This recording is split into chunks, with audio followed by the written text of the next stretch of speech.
Good morning and welcome to the Unitarian Universalist Church in Idaho Falls. I am Annette Lovell and I will be your worship associate this morning. We welcome you virtually. Though I know many of us would rather be gathering in person, we miss being together. We miss sharing our energy with each other. We miss that journey walking side by side. But hope is on the horizon, and we want everyone to be safe and well. So please sign into the chat box so that we can see who is joining us live this morning. We always start with a few announcements, and today is no different. A reminder that if you want to share a joy or a concern in today's service, please type it in the chat box soon so that Josh Coyote, who is running our tech desk today, can put them together. Please remember to first indicate if it is a joy, sorrow, or a concern, and then type the thought that you would like us to share on your behalf. The planning has begun for our virtual Christmas Eve service. We are encouraging everyone to send worship team pictures that you would like to include in a slideshow. We would love to see your Christmas decorations, your smiling faces, your pets in Santa hats, whatever you have, and anything that you would like to share with us that means Christmas to you, past or present. Please send your pictures to worship@idahofallsuu.org. We are having a virtual holiday social the evening of December 17th. The link to a Zoom meeting was included in this week's update. So grab a beverage, don that holiday hat again, or I'll lovingly say ugly Christmas sweater, put it on, and drop in and say hello. Reverend Kevin still has to meet. He still needs to meet so many of us, and I know we miss our friends, so plan on joining in. Reverend Kevin is hosting a Blue Christmas Vesper service on Wednesday, December 16th at 7 p.m. This service is new to us.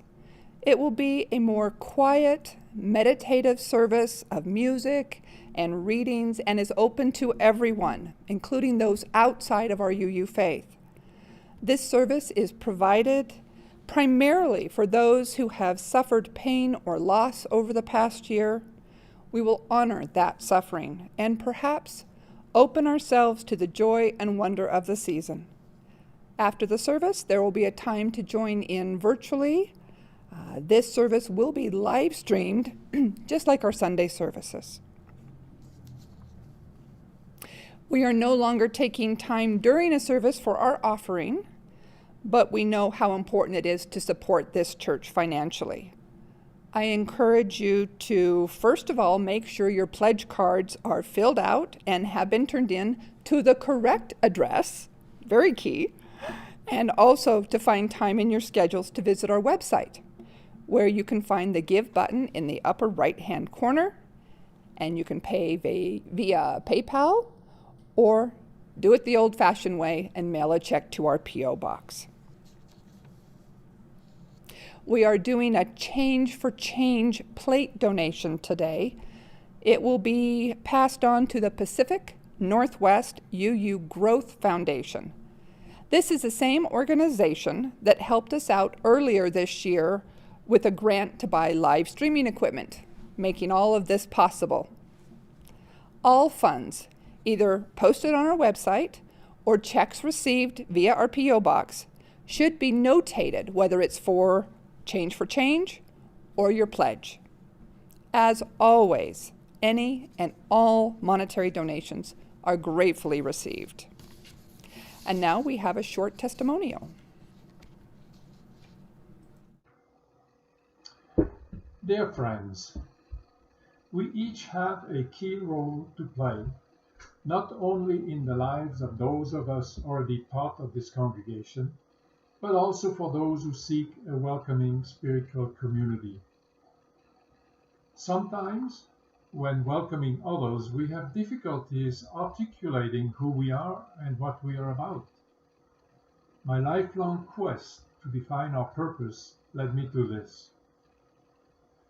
We are a spiritual community of people exploring the mystery and wonder of this universe, our place in it, and the way to live our lives in a meaningful way. Many think we can do much of this in the privacy of our lives or out in nature. But I have found that many of my insights came while exploring with others. Most often, it is in this church that I have had major spiritual insights. But you know, things don't just happen around here. Our religious community needs ongoing support, be it in the form of financial contributions or volunteer work. When we give both of our money and of our time and talent, we make sure this community remains vibrant. And we make it possible for others to find the hope and friendships we so appreciate. How much you should give is your own decision, of course. For comparison, people in evangelical churches give 14 to 16% of their adjusted gross income. Mormons, 11%. Mainline Protestants, 6 to 8%. And Unitarian Universalists, 2 to 6%. I often think about how much value this church has brought and still brings to my life, the good that we provide to the community of Idaho Falls and beyond, and the joy and depth we share as part of this dynamic congregation. This is why Annalise and I support our beloved community with a generous pledge of financial support. Please consider doing the same. Thank you. Let us now move our hearts and our minds to worship and take a few moments for quiet and centering. I invite you to breathe together, to take deep breaths in and relax into your exhale. Forget about the busyness in our lives. Take the time to listen to your breath and to feel your lungs expanding and contracting. Imagine us all together in harmony as I ring the peace bowl 3 times.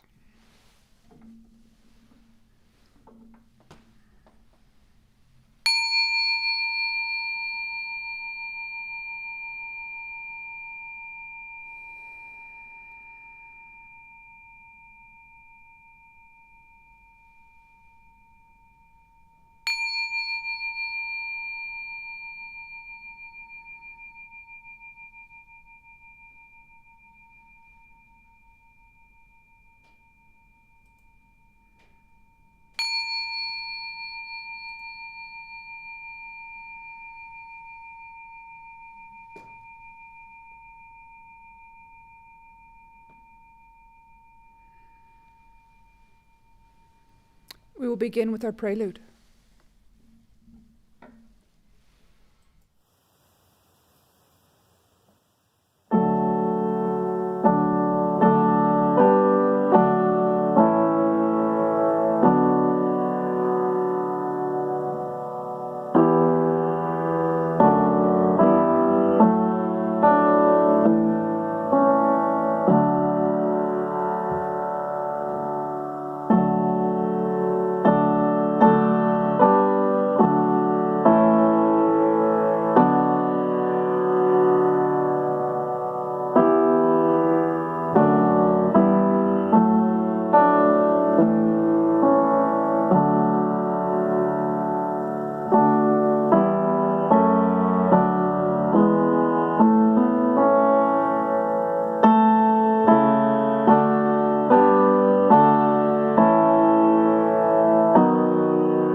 I love our congregation's covenant.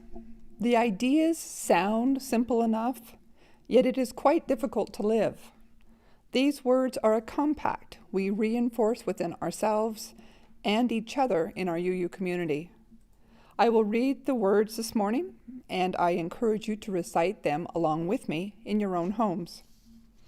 Love is the spirit of this community, and service its law. This is our great covenant, to dwell together in peace, to seek the truth in love, and to help one another. Our chalice lighting this morning comes from Lisa Doge. If you have a candle or a chalice wherever you are today, please light your flame along with us. She wrote, "Why a flaming chalice?" the question comes. It is the cup of life, we answer. A cup of blessing, overflowing, a cup of water to quench our spirit's thirst, a cup of wine for celebration and dedication, a flame of truth, the fire of purification, oil for anointing and healing. Out of chaos, fear, and horror, thus was a symbol crafted generations ago. So may it be for us in these days of uncertainty and sorrow, a light to warm our souls and guide us home.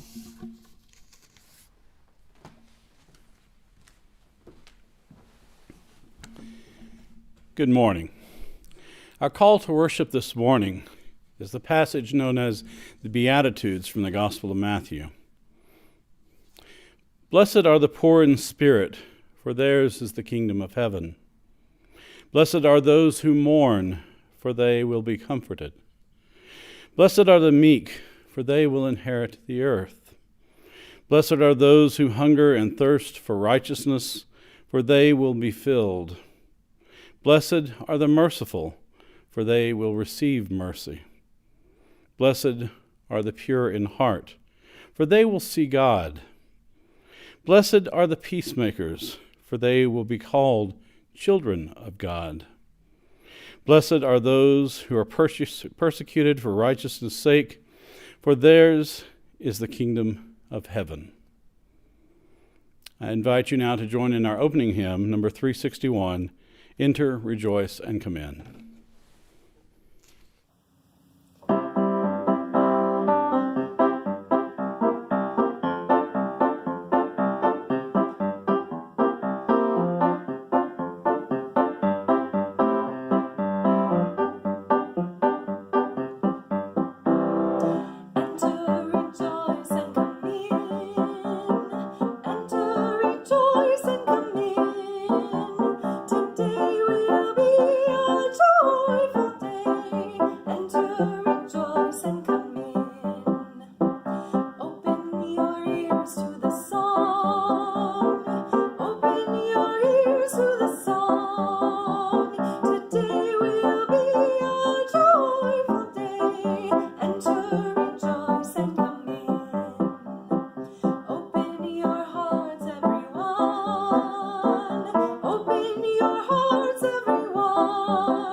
Today's Time for All Ages is entitled Who Was Jesus? It's from A Kingdom of Equals, a curriculum for Unitarian Universalist young people about the life and teachings of Jesus, by Cheryl Gibbs Binkley and Jane M. McKeel. Once when Jesus was asked who he was, he answered, "Who do people say that I am?" People around the world most often see Jesus the way they see most heroes, as being like themselves. Dark-skinned people see him as dark, Asians as Asians, and white people often see him often with blue eyes. Even among Bible scholars who read the stories in the original Greek, views of Jesus are each different and often in disagreement.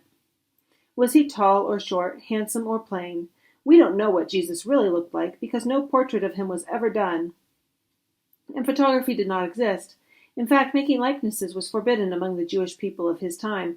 Their religion had a strong taboo against what was called graven images, any likeness of any kind. However, we have some clues about him from stories about him. We know he was a Palestinian Jew, so he probably wasn't blonde. Jewish men of that time almost all wore beards as well. He walked almost everywhere he went, and he traveled around the countryside, so he probably was in pretty good shape physically. People of that time were rarely as tall as people today, so it is not likely that he would be tall by today's standards, but we can't be sure. In some ways, we know more about him by what he wasn't. He was never rich. He never held public office. He wasn't a soldier or a king. He did not go to the very best schools or have the coolest clothes. He probably often wore white linen, a material that was used by many in that part of the world. He did not have a fancy house. What local fame he gained around Galilee and Palestine in his lifetime didn't even get him into the history books of the time. His name would have been Jeshua or Yeshua to his friends. The same name translated as Joshua in the older Jewish scriptures and was an ordinary and common name for Jewish men at the time.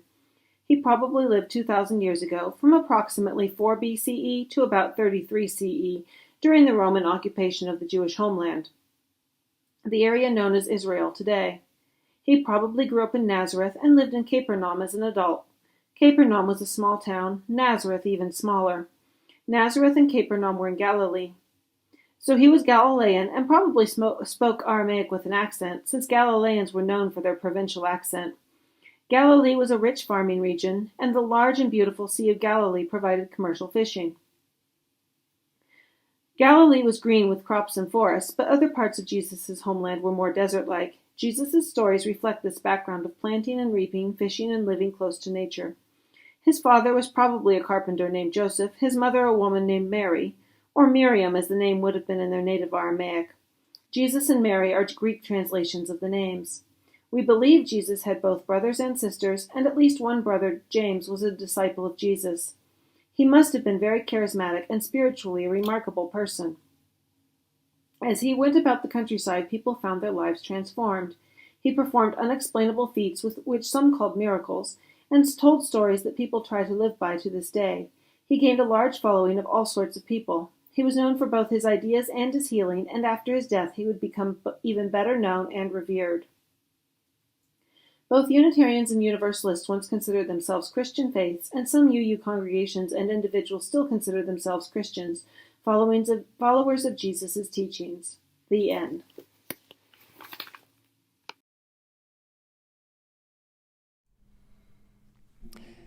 This is our time to share our joys, our concerns, and our sorrows with each other, that they may be lifted up in our Unitarian Universalist community.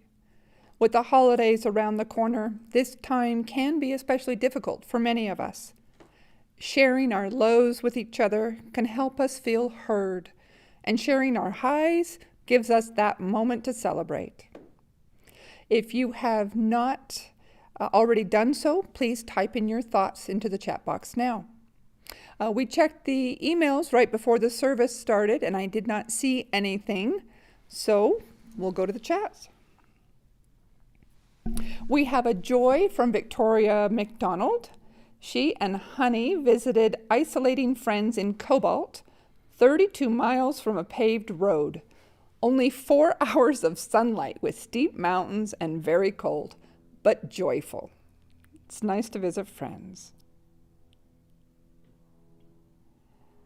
I do not see any others. Josh, do you? No. Okay. So we will light one more candle for all those sorrows and joys that we decide to hold into our hearts, and we are not ready to share at this time. Know that we lift up our love for each other.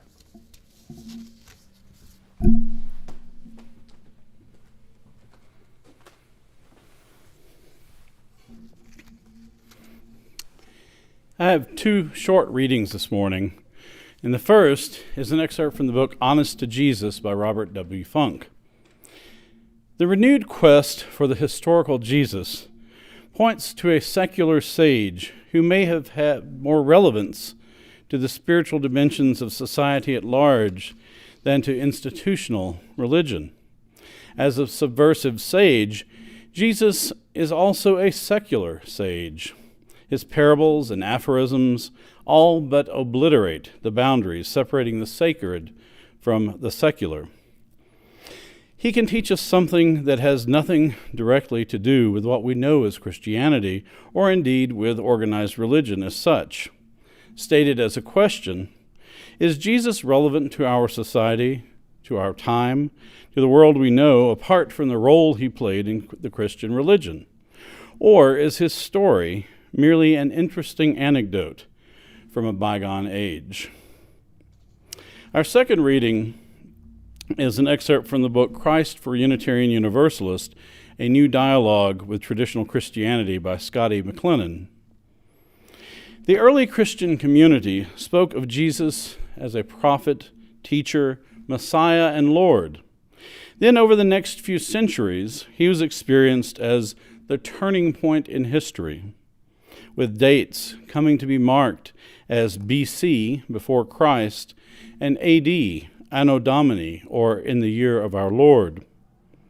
He was considered as the light of the Gentiles once the Christian movement reached beyond Judaism, as the King of Kings, especially after the pagan Roman Emperor Constantine was converted to Christianity, as the Logos, or Word of God, as John calls him at the beginning of his Gospel, as the Son of Man, which had been Jesus' favorite designation for himself in the Gospels, as the true image of God, a human who was God incarnated in the flesh, as Christ crucified on the cross, the image which became the central symbol of Christianity. I invite you to join in our next hymn, number 276, O Young and Fearless Prophet.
Hearts or minds.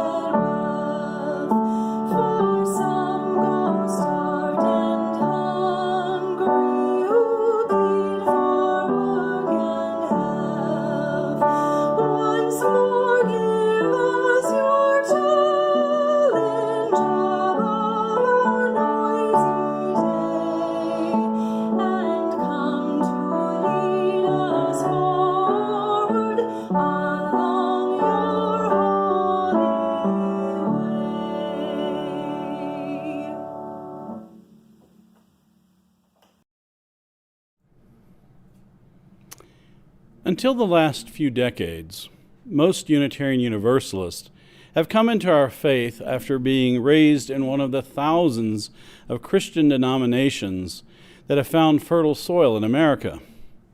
A smaller percentage were born into UU families, sometimes stretching back for generations. But as Americans have generally become less religious, or at least less affiliated with religious institutions, many people who come into our faith these days are among the unchurched, people raised with little or no religious background in families that are part of what Bishop John Spong calls the Church Alumni Association. The positive side of this is that fewer people who find their way to our faith need to deconstruct the religious teachings of their youth before they can begin to construct a theology that they find more meaningful. The downside, I believe, is that it is too easy for many UUs to dismiss the spiritual teachings of Jesus as being unworthy of exploration because so many of the self-identified Christians around us embrace ideas that are counter to our principles and values, and they act in ways that are hypocritical in view of their professed beliefs. Indeed, over the 2,000 years of Christian history, there is clearly much for which institutions and individual Christians need to atone. But as someone who's explored the teachings of Jesus of Nazareth beyond the dogma of traditional Christianity, let me suggest that his religious wisdom is at least worthy of consideration, especially in the realm of human ethics. Let me also suggest that understanding the historical context really matters. So much of what we see in the contemporary expressions of Christianity has little to do with the teachings of the early Jesus movement, which emphasized living according to values over beliefs. I'm reminded of the famous quote from G.K. Chesterton, who said, "Christianity has not been tried and found wanting. It has been found difficult and not tried."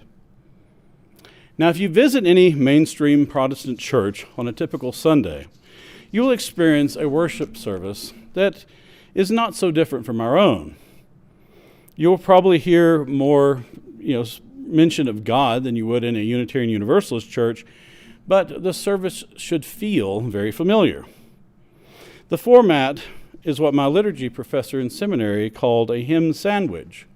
The fact that so many UU churches continue to use this worship format is, of course, an echo of the Protestant Christian heritage of both the Unitarian and Universalist sides of our family tree.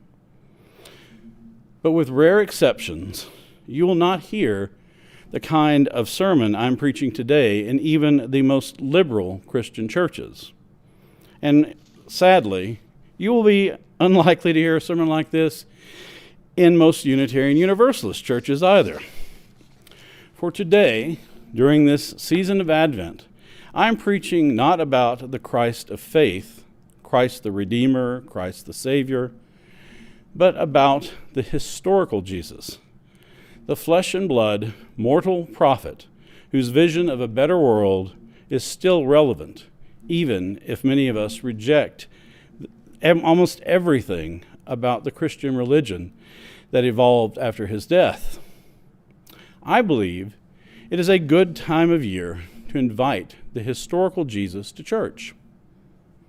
For some ministers, preaching or even thinking about Jesus this way is just too unsettling. And in some denominations, preaching such a sermon would be a career-ending move. Fortunately, we are in a Unitarian Universalist church, so I can boldly go where many ministers cannot. Although 500 years ago, even among our Unitarian ancestors, I might have been burned at the stake with a copy of my sermon serving as tinder for the flames. You all seem like more reasonable people, though, so I'm willing to continue. Even though theologians and biblical scholars have been seriously exploring the topic of the historical Jesus for over 200 years, you will rarely hear anything about it outside of seminary. It is more comfortable and safer for most folks to hold fast to the more familiar image of the Christ of faith, regardless of the theological baggage that comes with him or the mental gymnastics that may require to reconcile traditional beliefs with observed reality. Even among those Unitarian Universalists who still find value in the teachings of Jesus, there's a tendency to either long for a time in our denomination's past when we were more Christian, or to ignore the historical person of Jesus in favor of a purely metaphorical treatment of the Christ. Sure, we like to sing Christmas carols during the Christmas season, but if we're honest, isn't this more out of a sense of nostalgia than theology? Many Unitarian Universalists have simply thrown out the baby Jesus with the bathwater of a traditional Christianity that no longer has any appeal to them. Some bristle at the mere mention of his name, and for others, the pain of a prior experience with Christian religion is very personal and very real. But let me reassure the skeptics out there that the Jesus most people experience in churches has little in common with the Jesus I'm going to describe. 2,000 years of religious imagination has created something quite different. So how do we even begin to know the historical Jesus when there is virtually nothing recorded about him beyond what is written in the New Testament? After all, unlike the Buddha, whose early followers recorded his Dharma teachings for decades, or Muhammad, who dictated the Quran over the course of about 20 years, Jesus' ministry was very short, about 3 years probably, and most of his followers were likely illiterate.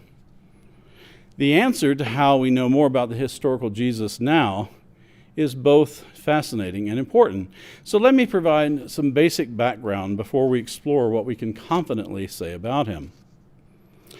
There have been 3 significant periods in the so-called quest for the historical Jesus since around 1800. In the early years, reflecting the Enlightenment rationalism of the age, the approach was mostly about applying reason and understanding Scripture more as mythological than historical, often attempting to explain away supernatural miracles with more scientific alternatives. Based on what seemed plausible and the moral content of his teachings, early scholars of the historical Jesus began to paint a portrait of a religious reformer living under Roman occupation. One interesting example from our UU history is the so-called Jefferson Bible, which was completed by Thomas Jefferson in 1820 by literally cutting and pasting passages from the New Testament he found to be reasonable and free of supernaturalism. The work he titled The Life and Morals of Jesus of Nazareth was intended for personal use, and only a few friends received copies. However, it was finally published in 1904 in facsimile by his descendants. The most significant work from this period came in 1835 when the young German theologian David Friedrich Strauss published a book titled Das Leben Jesu kritisch bearbeitet, or as translated into English, The Life of Jesus Critically Examined.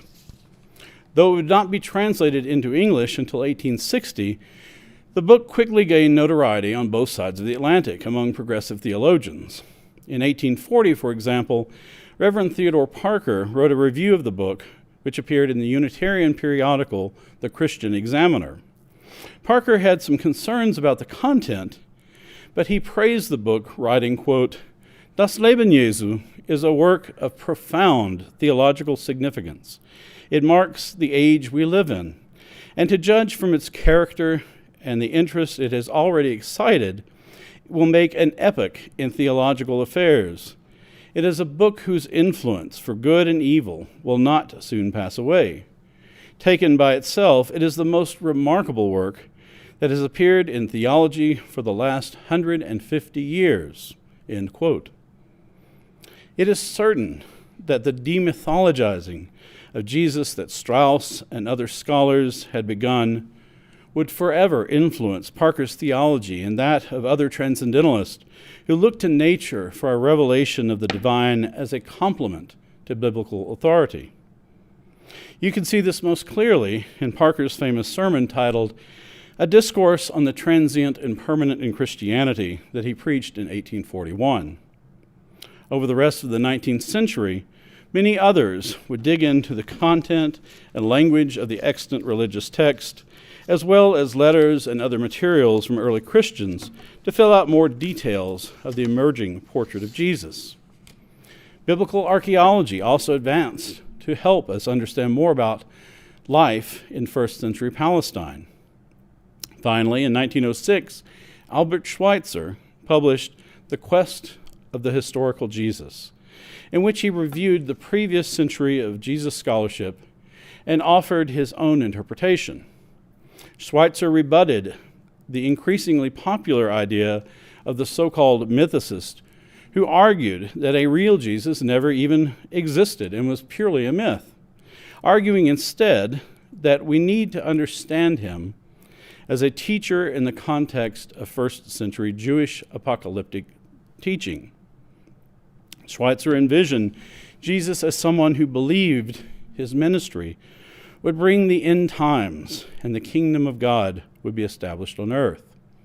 Some scholars still agree with this image of Jesus, but I think the most important contribution of Schweitzer's work was his emphasis on the Jewishness of Jesus and placing his teaching among those of other first century Jewish thinkers. In the 1960s, a number of scholars reinvigorated a second quest which emphasized textual criticism. Their primary method was a careful analysis of the text of the Bible and other sources for clues about the authenticity of sayings attributed to Jesus. More orthodox theologians of the time countered the effort by stressing the death and resurrection of Christ, dismissing the importance of understanding the events of his life. But even so, the door was opened a bit wider, and in the 1980s, a third quest began when scholars applied a variety of new approaches that reached across traditional academic boundaries. One significant effort was started in 1985 when Robert Funk gathered a group of 150 prominent biblical scholars into what became known as the Jesus Seminar. They attempted to rediscover the historical Jesus by leveraging methods such as linguistic analysis of the biblical text, sociological studies, and examining more recent archaeological evidence. This multidisciplinary approach allowed them to reconstruct many aspects about the historical context of Jesus' life, and the so-called voice print of Jesus began to emerge from the texts. When they met in conference, drawing on the tradition of using red lettering to denote the words of Jesus in many Bibles, the scholars used 4 colored balls to vote on the authenticity of the biblical material. Red meant the words were probably the authentic words of Jesus. Pink meant possibly authentic. Gray meant probably not, but maybe something similar. And black meant the words were very unlikely to be authentic. The results were published in a color-coded translation of the text titled The Five Gospels in 1993. After analyzing 60 ancient texts, which contained over 1,500 sayings attributed to Jesus, only 90 sayings were judged to be authentic. Incidentally, the Beatitudes from Matthew, which was our call to worship this morning, received a mixture of pink, gray, and black votes. The reason their book was called The Five Gospels was that in addition to the 4 familiar Gospels, the scholars felt the Gospel of Thomas should be considered at least as important as the others. To give you an idea why, the Gospel of John contains no verses that the scholars voted red, but Thomas contains quite a few reds and many pinks. Predictably, many conservative Christians were not happy about the scholars' audacity to vote on whether or not Jesus actually said what was claimed, nor did they appreciate their new translation of the canonical Gospels or the idea of adding a fifth Gospel in the first place. In some places, book burnings were even organized. Fortunately, the Jesus Seminar continues, even though there are many conservative scholars who remain highly critical of their work. So finally, what does all this scholarship reveal about the historical Jesus? Let me offer a reasonable portrait of his life. Jesus was a Jew who lived in Roman-occupied Galilee in northern Palestine in the first century.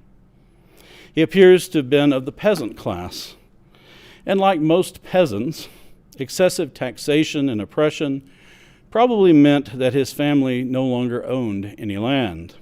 They were forced to rent what land they farmed and worked on the side to survive. We can't say much about his parents with any historical certainty, but the evidence from the gospel accounts and secondary sources suggests there were at least suspicions about the legitimacy of his birth.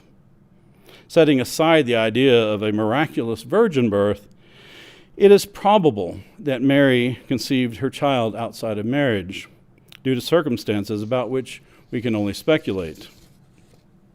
Despite the nativity stories imagined in the Gospels of Matthew and Luke, written 90 to 120 years after the event, it is most likely that Jesus of Nazareth was born quietly at home in Nazareth and not in Bethlehem. Jesus probably spent most of his life in Galilee, in and around the towns of Nazareth, Capernaum, and Sepphoris. Since there were several Roman trading centers in the region, Jesus probably spoke Greek in addition to his native Aramaic, since Greek was the common tongue throughout the Middle East in those days. He was likely illiterate, but perhaps he could read and write some, and he might have even known some Hebrew. In the New Testament, he is described as being a tekton in the original Greek, which has been translated as carpenter. It is more likely to be more accurate to say that Jesus was a general builder or day laborer, basically doing whatever work was available. At some point, probably in his 20s, he began a spiritual journey that continued until his death and altered the course of history. Jesus was probably a disciple of John the Baptist, and tradition suggests they were related, but he seems to have diverged from John's apocalyptic teachings with a new vision of the kingdom of heaven. It is possible that Jesus and John belonged to an Essene community, such as the one at Qumran, because they shared some similar teachings with the Essenes, but there is no definitive evidence. In time, Jesus became an itinerant preacher and healer in Galilee, of at least local renown, and he gathered a small band of male and female disciples who lived together in a radical community. After preaching for perhaps 3 years in Galilee, Jesus traveled to Jerusalem, accompanied by his disciples, to celebrate Passover and visit the temple. It is possible this was the only time in his life he traveled to Jerusalem, since it is about 70 miles from Nazareth, but he may have visited before. At the temple, he was enraged by the corrupt state of Judaism he perceived, and he created a disturbance which drew the attention of Roman authorities. With tensions high between the Romans and militant Jewish groups during this period, especially during the Passover season, the Romans had little patience with anyone who disturbed the peace. Jesus was arrested and summarily executed by crucifixion, a horrific form of capital punishment that was designed to send a message to those who would challenge Roman authority. As a victim of crucifixion, of low social status, his body was probably dumped on the city trash heap and never recovered. We know from contemporary sources that it was difficult for even wealthy relatives to retrieve the body of someone executed by crucifixion, since the desecration of the corpse and lack of proper funerary rituals was part of the humiliation intended by this punishment. After his death, his bewildered disciples fled Jerusalem and began to try to make sense of his teachings in light of their shattered hopes. Not the most glamorous portrait of Jesus, to say the least. It would take a few centuries and lots of theological speculation for a Jesus such as this to become the Christ, the Messiah celebrated by choirs for centuries as King of Kings and Lord of Lords. This humble portrait of Jesus, the man, was largely forgotten as Christian theology became focused on the idea of the resurrection and what it means for our salvation.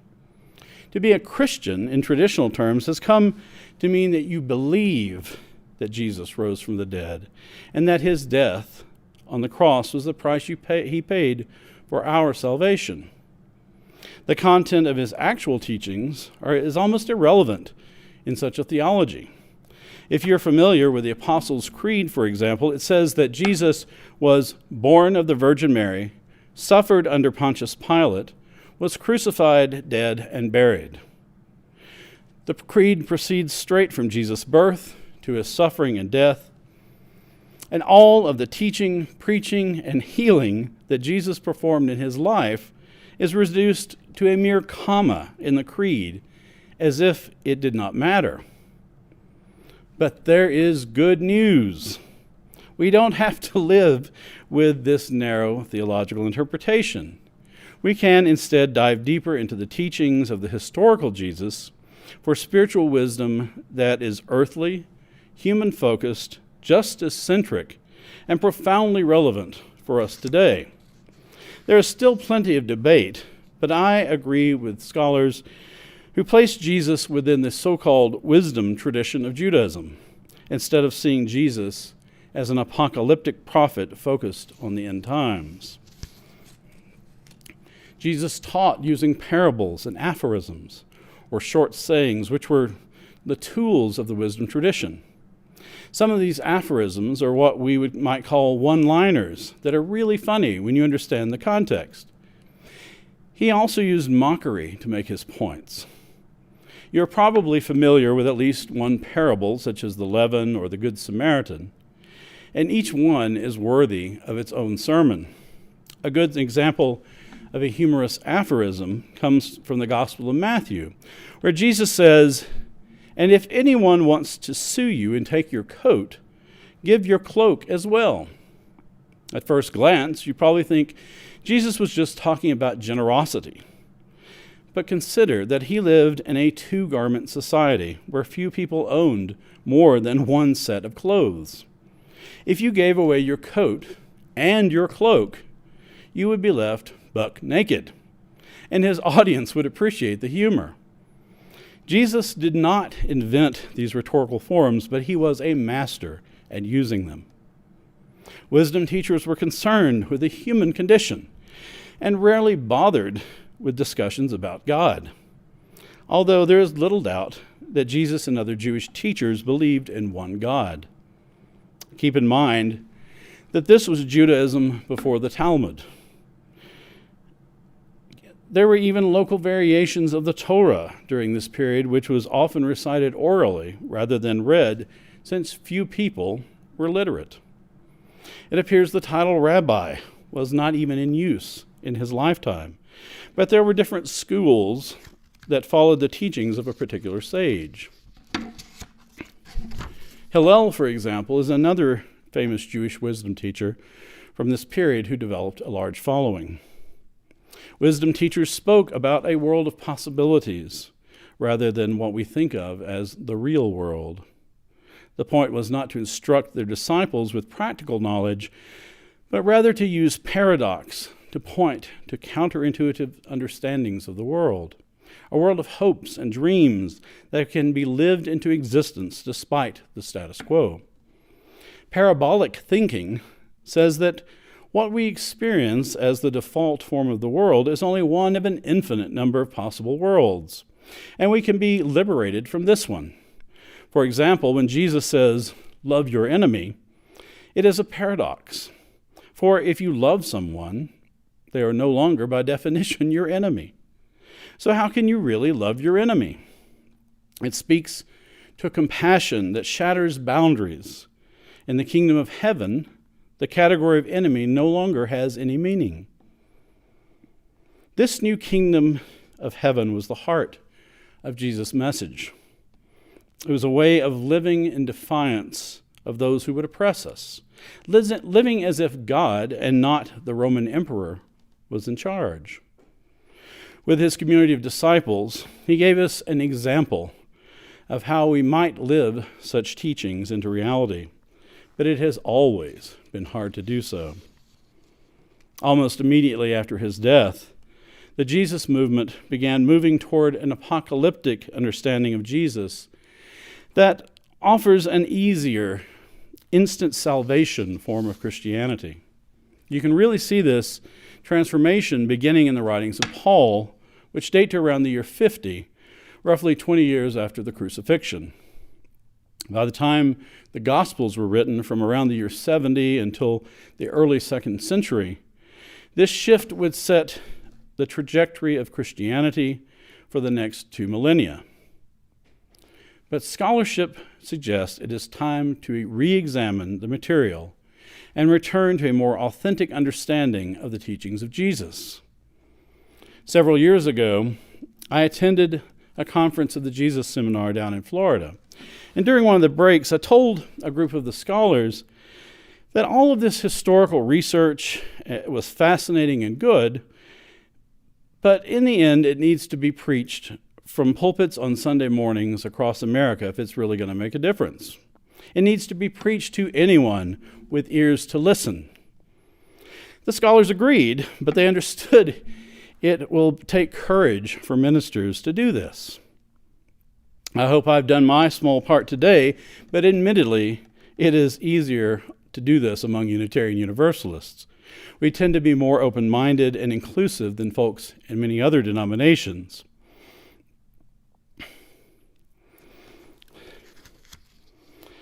And we are probably more sympathetic to exploring a new understanding of Jesus.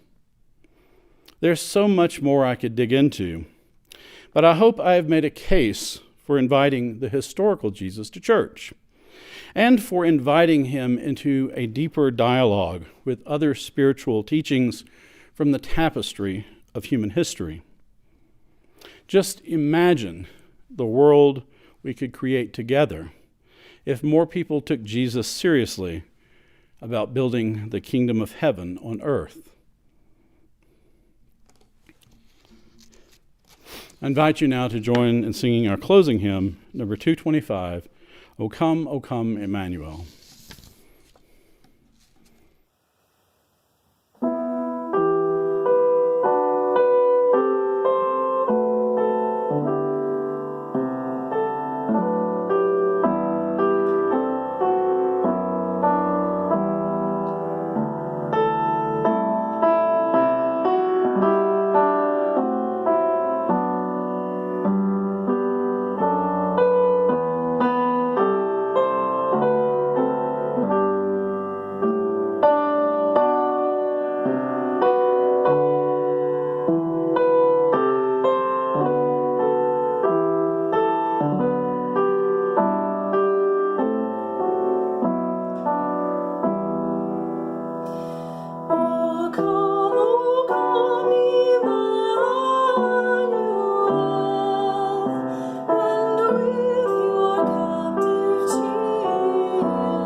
We are now in the middle of Hanukkah, so to mark the occasion, our closing words come from Rabbi Rami M. Shapiro. Bless Adonai, who spins day into dusk. With wisdom, watch the dawn gates open.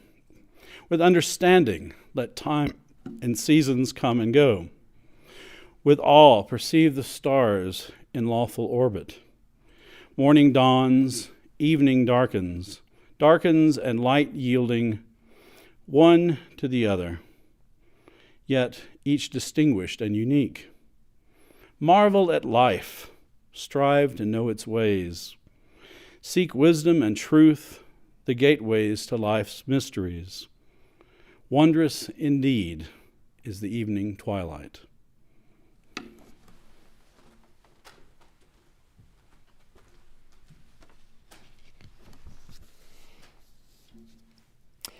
We will now extinguish our chalice with the following words. If you wish, please join me in the recitation. We extinguish this flame, but not the light of truth, the warmth of community, or the fire of commitment. These we carry in our hearts until we are together again.